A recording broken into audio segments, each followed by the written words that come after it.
राज्य में समस्त व्यक्ति को रोजगारक्षम कराइबा सह प्रधानमंत्री लखपति दीदी योजना को सफल करने खदी बोर्ड पक्षर चंदकार एक सभा आयोजित होती।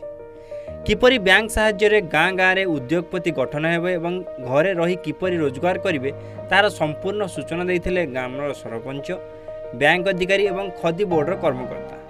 प्रत्येक ग्राम प्रत्येक पंचायत रे किमिति लोक माने स्वावलंबी हो पारे से ये कार्यक्रम एवं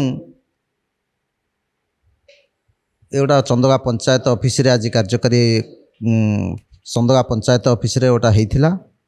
एथरे सरपंच भी मुख्य थिले, सभापतित्व करथुले एवं खदी बोर्ड रो जिला संयोजक एवं जिला को अध्यक्ष मान सब थिले।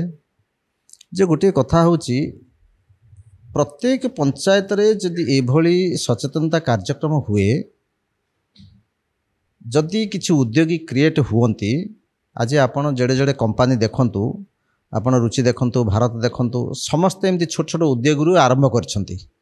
किंतु आमर ये जो सचेतनता कार्यक्रम जे प्रत्येक महिला प्रत्येक पुरुष गोटे गोटे उद्योगी हुवंतु, किछि करिवार प्रयास रखंतु मन भितरे जे नाई आ द्वारा कौन हम ना निजे किछि रोजगारक्षम हो पारे, निज परिवार को रोजगारक्षम करें, ता सहित 5टी परिवार मध्य ता उपरे निर्भर करिवो।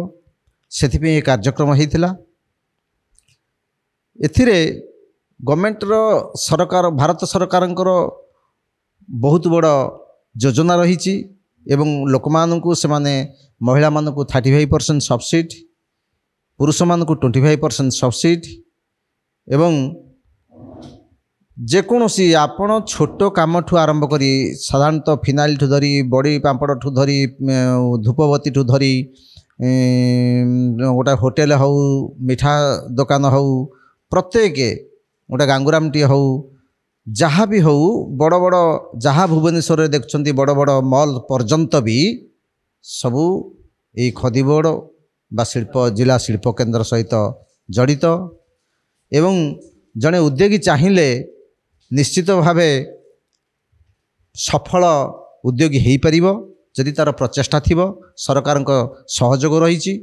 प्रत्येक नागरिक प्रत्येक माँ माने प्रत्येक पुरुष महिला माने जमती कि निज गोड़े निजे ठिया ही निज स्वावलम्बन हो पारे, निज हवा सहित निज गाँव आउ 5 जन को स्वावलम्बन करें, रोजगार पंथा देखौछंती। सरकार अनुदान राशि भी दिया जाउची। मो चंदगा पंचायत आज बड़ आह्वान से ही बैंक मैनेजर स्टेट बैंक आसी कनाडा बैंक आसी केमती लोन नहीं पारे, केमती डॉक्यूमेंट कौन कौन लगे, केते दिन रे सुझिबे कौन पूरा पंजळ भागे कहुगला।